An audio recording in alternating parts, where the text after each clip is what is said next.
প্ৰিয় বন্ধু-বান্ধৱীসকল, ৰাতিপুৱা শোৱাৰ পৰা উঠি এই 10টা কাম কৰিলেই পূজা-পাঠ নকৰাকৈ হ'ব পাৰিব ধনী। হিন্দু ধৰ্মত বাস্তুৰ বিশেষ মহত্ব আছে বুলি মনা যায়।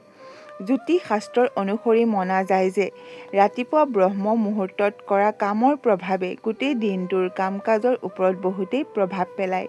সেইকাৰণে কোৱা হয় যে ৰাতিপুৱা সময়ত উঠি ভগৱানৰ নাম লোৱাৰ লগতে কিছুমান কাম এনেকুৱাও কৰিব লাগে যে যিয়ে জীৱনটোত সকাৰাত্মক প্ৰভাৱ পেলায়। ইয়াৰ লগতে জীৱনৰ প্ৰত্যেকটো সমস্যা, সকলো কষ্ট লাহে লাহে সমাপ্ত হৈ যায়।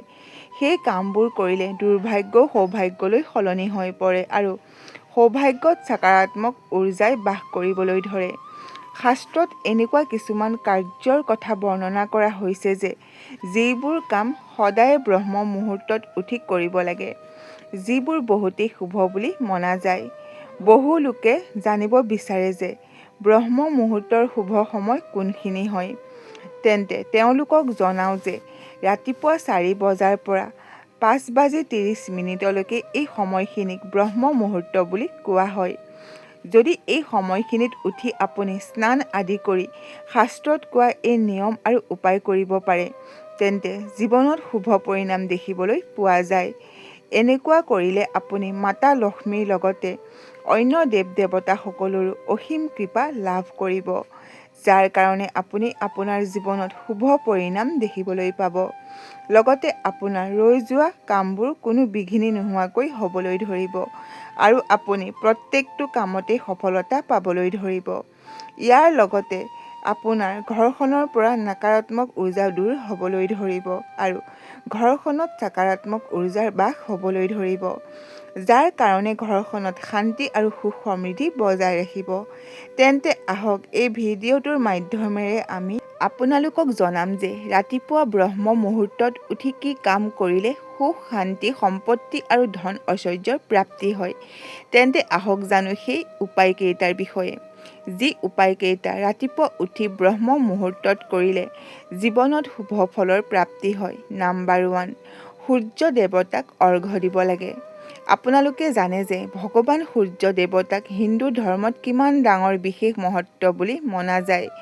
এনেকুৱা ক্ষেত্ৰত সূৰ্য দেৱতাক অৰ্ঘ্য দিয়াটো নে কেৱল ধাৰ্মিক দৃষ্টিকোণৰ পৰাই লাভদায়ক হয়, ইয়াৰ লগতে ই বৈজ্ঞানিক ৰূপৰ ফালৰ পৰাও অত্যন্ত প্ৰভাৱশালী বুলি মনা যায়।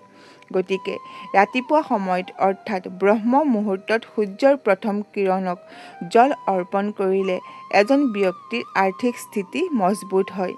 ইয়াৰ বাহিৰেও প্ৰাচীন গ্ৰন্থত উল্লেখ আছে যে যি ব্যক্তিয়ে ৰাতিপুৱা সময়ত সূৰ্যক জল অৰ্পণ কৰে, তেওঁলোকে জীৱনত ধন, মান, সন্মান আৰু সুখ সমৃদ্ধিৰ প্ৰাপ্তি কৰে।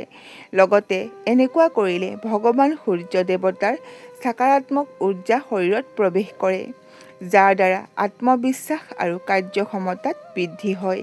সূৰ্য দেৱতাক অৰ্ঘ্য দিবলৈ তামৰ পাত্ৰত পানী ভৰাই তাত গুড়, ৰঙা চন্দন বা ৰঙা ফুল দি লৈ অৰ্পণ কৰিব লাগে। এনেকুৱা কৰিলে বেপাৰ আৰু চাকৰিত সফলতা পোৱা যায় আৰু আপোনাৰ ৰৈ থকা কামবোৰো অতি সোনকালেই হ'বলৈ ধৰে। ইয়াৰ বাহিৰেও সূৰ্য দেৱতাক অৰ্ঘ্য দিলে কুণ্ডলীত সূৰ্যগ্ৰহ মজবুত হয়।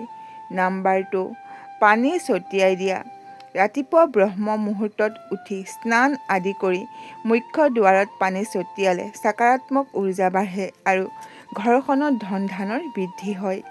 ইয়াৰ বাহিৰেও প্ৰাচীন মান্যতাৰ অনুসৰি জল তত্ত্বৰ সৈতে জড়িত কিছুমান কাৰ্য এনেকুৱাও আছে যিয়ে এজন ব্যক্তিৰ ভাগ্যক চমকাই তুলিবলৈ সহায় কৰে।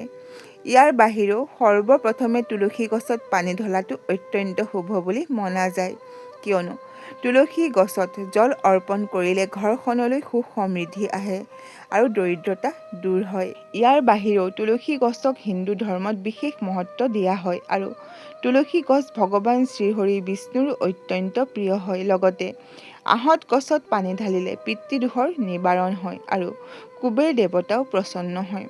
ইয়াৰ বাহিৰেও ঘৰৰ মুখ্য দুৱাৰত পানী ছটিওৱাটো বহুত লাভদায়ক হয় আৰু ইয়াৰ দ্বাৰা নকাৰাত্মক উৰ্জা বাহিৰলৈ ওলাই যায় আৰু ঘৰখনত সকাৰাত্মক উৰ্জাৰ বাস হয় আৰু ঘৰখনত মাতা লক্ষ্মীয়েও বাস কৰিবলৈ লয়। এনেকৈও কোৱা হয় যে জল তত্ত্বক শুদ্ধতা আৰু সমৃদ্ধিৰ প্ৰতীক বুলি মনা যায়। সেইকাৰণে ইয়াক উচিত দিশৰ ফালে পূজা অৰ্চনা কৰিলে আৰ্থিক লাভ অত্যাধিক বাঢ়ি যায়। নাম্বাৰ 3, শংখ আৰু ঘিউৰ চাকি। শংখক হিন্দু ধৰ্মত বিশেষ মহত্বপূৰ্ণ বুলি মনা যায়। ৰাতিপুৱা সময়ত ঘৰত শংখ বজালে নকাৰাত্মক উৰ্জা সমাপ্ত হৈ যায় আৰু ঘৰখনত সকাৰাত্মক উৰ্জাৰ বাস হয়। লগতে ধন বৃদ্ধিৰ যোগো বনিবলৈ ধৰে, কিয়নো এয়া সমুদ্ৰ মন্থনৰ দ্বাৰা প্ৰাপ্ত হৈছিল আৰু ইয়াত মাতা লক্ষ্মীয়ে বাস কৰে। এনেকুৱা ক্ষেত্ৰত যেতিয়া ঘৰত শংখ বাজে তেতিয়া ঘৰখনত বাস কৰি থকা সকলো ধৰণৰ নকাৰাত্মক শক্তি নাশ হৈ যায়, যাৰ কাৰণে ঘৰ পৰিয়ালত সুখ সমৃদ্ধি আৰু সুখ শান্তিয়ে বিৰাজ কৰে। ইয়াৰ বাহিৰেও ৰাতিপুৱা আৰু গধূলি ঘিউৰ প্ৰদীপ জ্বলালে ঘৰখনত সকাৰাত্মক উৰ্জাই বিৰাজ কৰে। বিশেষকৈ যদি এই প্ৰদীপ তুলসীৰ তলত জ্বলাব পৰা যায় তেন্তে ই আৰ্থিক সমৃদ্ধিক বঢ়ায় আৰু আপুনি আৰ্থিক লাভ দেখিবলৈ পাব। ইয়াৰ বাহিৰেও ঘৰখনত প্ৰদীপ জ্বলালে দেৱ দেৱতাও বাস কৰে আৰু আপোনাৰ ওপৰত দেৱী দেৱতাৰ কৃপা সদায় পৰি থাকে।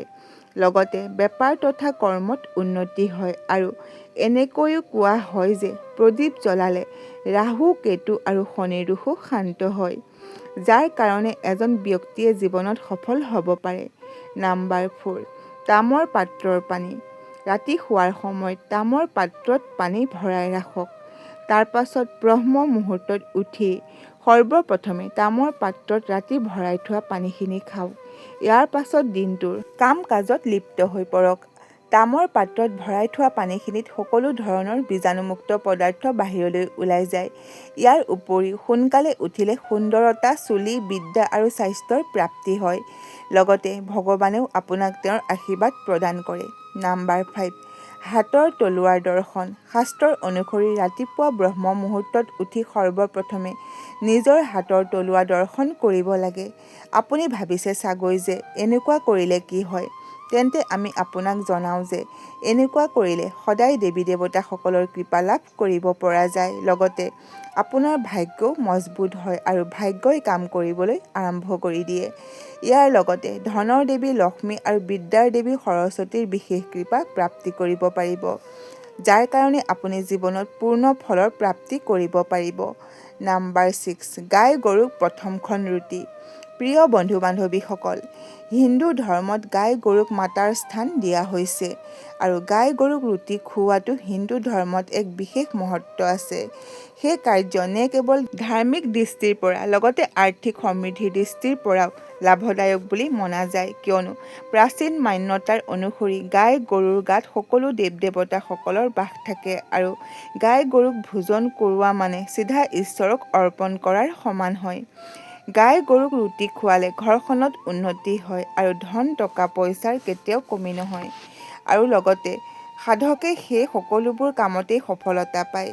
ইয়াৰ বাহিৰেও এনেকৈও কোৱা হয় যে যিসকল লোকে গাই গৰুক ৰুটি খুৱায় তেওঁলোকৰ কুণ্ডলীত থকা গ্ৰহদোষ সমাপ্ত হৈ যায়। লগতে এই পিতৃদোষ, কাল সৰ্পদোষ আৰু ৰাহু কেতুৰ সৈতে সম্বন্ধীয় সমস্যাবোৰো দূৰ হৈ যায়। নাম্বাৰ 7, মাতা পিতা আৰু জ্যেষ্ঠজনৰ আশীৰ্বাদ। ৰাতিপুৱা সোনকালে উঠি মাতা পিতা আৰু জ্যেষ্ঠজনৰ চৰণ স্পৰ্শ কৰাটো বহুতেই শুভ বুলি মনা যায়। এনেকুৱা কৰিলে এজন ব্যক্তিয়ে তেওঁলোকৰ আশীৰ্বাদত ভগৱানৰ আশীৰ্বাদ পায়, যিয়ে গোটেই দিনটো আৰু গোটেই জীৱনটোতে সফলতা পোৱাৰ বাবে সহায়ক হয়। হিন্দু ধৰ্মত মাতা পিতাক প্ৰথম গুৰু আৰু দেৱতুল্য বুলি মনা যায়। সেইকাৰণে যি ব্যক্তিয়ে তেওঁলোকৰ চৰণ চুই শ্ৰদ্ধাপূৰ্বক আশীৰ্বাদ লয় তেওঁলোকে সকলো ক্ষেত্ৰতে সফলতা লাভ কৰিব পাৰে আৰু ইয়াৰ বাহিৰে এইটোও মান্যতা আছে যে মাতা পিতা আৰু জ্যেষ্ঠসকলৰ সেৱা কৰিলে ঘৰখনলৈ দৰিদ্ৰতা নাহে আৰু ধনৰ দেৱী লক্ষ্মী স্থায়ী ৰূপত ঘৰখনত নিবাস কৰে। নাম্বাৰ 8, স্বচ্ছতা আৰু দৰিদ্ৰতা। স্বচ্ছতাক বহুতেই মহত্বপূৰ্ণ বুলি মনা যায়, কিয়নো নে ই কেৱল স্বাস্থ্যৰ বাবেই আৱশ্যক হয়, লগতে আৰ্থিক সমৃদ্ধিৰো আধাৰ হয়। ইয়াৰ বাহিৰে যিখন ঘৰ লেতেৰা হৈ থাকে, চাফ চাফাই কৰা নহয়, সেই ঠাইত মাতা লক্ষ্মীয়ে বাস নকৰে। মাতা লক্ষ্মী সেইখন ঘৰত বাস কৰে যিখন ঘৰ চাফ চিকুণ হৈ থাকে। সেইকাৰণে আপুনি আপোনাৰ ঘৰখনৰ ওপৰত চাফ চাফাইৰ বিশেষ ধ্যান ৰাখিব লাগে। সেইকাৰণে ৰাতিপুৱা উঠিয়ে প্ৰথমে ঘৰখন চাফ চিকুণ কৰিব লাগে। লগতে ঝাৰু দিলে ঘৰখনৰ পৰা নকাৰাত্মক উৰ্জা বাহিৰলৈ ওলাই যায় আৰু সকাৰাত্মক উৰ্জাৰ বাস হয়। এনেকৈও মনা যায় যে ঝাৰুক সদায় সঠিক দিশত ৰাখিব লাগে আৰু ঝাৰুক কেতিয়াও ভৰিৰে গুৰিয়াব নালাগে, কাৰণ ইয়াক ধন হানিৰ কাৰণ বুলি কোৱা হৈছে। ইয়াৰ বাহিৰেও ঘৰত ভঙা চিঙা, লেতেৰা আৰু বেয়া হৈ যোৱা বস্তুবোৰ ঘৰত ৰাখি থ'ব নালাগে, কাৰণ এই বস্তুবোৰে ঘৰখনত নকাৰাত্মকতাক আকৰ্ষিত কৰে। নাম্বাৰ 9, মিঠাৰে কৰক আৰম্ভণি। যদি ৰাতিপুৱা উঠিয়েই মিঠা খোৱা হয় আৰু মিঠা কথা কোৱা হয়, তেন্তে গোটেই দিনটো আপোনাক সকাৰাত্মক কৰি তুলিব পাৰে আৰু ভাগ্যক উজ্বলাই তোলাৰ ক্ষেত্ৰতো সহায় কৰে। কিয়নো শাস্ত্ৰত কোৱা হৈছে যে মিঠা শব্দ আৰু সকাৰাত্মক চিন্তাধাৰাই ঘৰখনলৈ ধনৰ আগমন ঘটায় আৰু ধন টকা পইচাৰ বৃদ্ধি হয়। লগতে মাতা লক্ষ্মীও প্ৰসন্ন হয়। ইয়াৰ লগতে যেতিয়া কোনো ব্যক্তিয়ে ৰাতিপুৱাৰ সময়ত ক্ৰোধ আৰু কঠোৰ শব্দৰ প্ৰয়োগ কৰে, তেন্তে তাৰ প্ৰভাৱ গোটেই দিনটোৰ উৰ্জাৰ ওপৰত পৰে আৰু আৰ্থিক লোকচানো হ'ব পাৰে। সেইকাৰণে দিনটোৰ আৰম্ভণি মিঠাৰে কৰিব লাগে, যেনে গুড়, মৌ আৰু মিশ্ৰিৰ সেৱন কৰিব লাগে। নাম্বাৰ 10, দান কৰা। দানক সনাতন ধৰ্মত অত্যন্ত পুণ্যকাৰী বুলি কোৱা হৈছে আৰু ইয়াক ধন বৃদ্ধিৰ এক প্ৰমুখ কাৰক বুলি মনা যায়। লগতে ৰাতিপুৱা সময়ত দান কৰাটো বিশেষ ৰূপত লাভদায়ক হয়, কিয়নো ইয়ে গোটেই দিনটোৰ সকাৰাত্মক উৰ্জাক বঢ়াই দিয়ে। যদি কোনো ব্যক্তিয়ে প্ৰতিদিনাই কোনো অসহায়জনক অন্ন, বস্ত্ৰ বা ধন দান কৰে, তেন্তে তেওঁৰ ভাগ্য সূৰ্যৰ দৰে চমকি উঠে আৰু তেওঁৰ জীৱনত শুভ পৰিণাম দেখিবলৈ পোৱা যায়। ইয়াৰ বাহিৰেও ধনৰ দেৱী মাতা লক্ষ্মীয়েও এনে লোকৰ ওপৰত তেওঁৰ কৃপা বৰ্ষা কৰে, যি ব্যক্তিয়ে তেওঁৰ সম্পত্তি ভাল কামত লগায়, দুখীয়া আৰু অসহায় লোকৰ সেৱা কৰে। নাম্বাৰ 11, টকা পইচাক সন্মান কৰক। ধন টকা পইচাক আদৰ কৰাটো আৰু তাক উচিত ভাৱেৰে ব্যৱহাৰ কৰাটো বহুতেই লাভদায়ক হয়।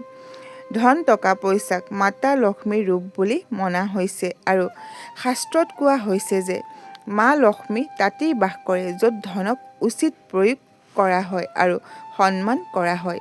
গতিকে টকা পইচাক য'তে ত'তে পেলোৱা, লেতেৰা ফটা নোট থৈ দিয়া, টকা পইচা ভুল ঠাইত থোৱাটো ধন হানিৰ কাৰক হ'ব পাৰে। এনেকুৱা কৰিলে আপুনি জীৱনত আৰ্থিক কষ্ট ভোগ কৰিবলগীয়াও হ'ব পাৰে আৰু মা লক্ষ্মীও আপোনাৰ ওপৰত ক্ৰোধিত হ'ব পাৰে। ইয়াৰ বাহিৰেও পাৰ্শ্বত দেৱী মাৰ চিত্ৰ বা কুবেৰ যন্ত্ৰ ৰাখিলে ধন টকা পইচাৰ বৃদ্ধি হয়। লগতে ধন থোৱা স্থান পৰিষ্কাৰ আৰু ব্যৱস্থিত কৰি ৰাখিব লাগে। সপ্তাহত এবাৰ হ'লেও ধন ৰখা স্থানত পূজা অৱশ্যেই কৰিব লাগে। সেই ঠাইত কৰ্পূৰ বা ধূপ জ্বলাই ধোঁৱা অৱশ্যেই দিব লাগে। ইয়াৰ লগতে সূৰ্য অস্ত যোৱাৰ পাছত পইচা দিয়াটো বা ধাৰলৈ দিয়াৰ পৰা বিৰত থাকিব লাগে, কিয়নো এয়া আৰ্থিক হানিৰ কাৰক হ'ব পাৰে। নাম্বাৰ 12, কৰ্পূৰ জ্বলোৱা। কৰ্পূৰ জ্বলালে সাধক ধনৱান হ'ব পাৰে। যদি আপুনি কৰ্পূৰ জ্বলাই ধনৱান হ'ব বিচাৰে, তাৰ কাৰণে আপুনি যেতিয়া পাকঘৰৰ সকলো কাম সম্পূৰ্ণ কৰি ল'ব, তাৰ পাছত এটা ৰূপৰ পাত্ৰত এটা লং আৰু কৰ্পূৰ দুয়োটাই একেলগে জ্বলাই দিব লাগিব। এনেকুৱা কৰিলে আপোনাৰ ঘৰ সদায় ধন সম্পত্তিৰে ভৰি থাকিব। এই উপায়টো আপুনি বৃহস্পতিবাৰৰ পৰা আৰম্ভ কৰিব আৰু এই উপায়টো একেৰাহে 11টা বৃহস্পতিবাৰে কৰিব লাগিব। আশা কৰিলোঁ আজিৰ এই ভিডিঅ'টো আপোনালোকৰ ভাল লাগিল।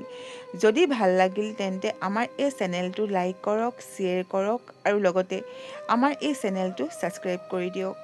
আজিলৈ ইমানেই। শুনি থাকক জ্ঞানৰ গংগা।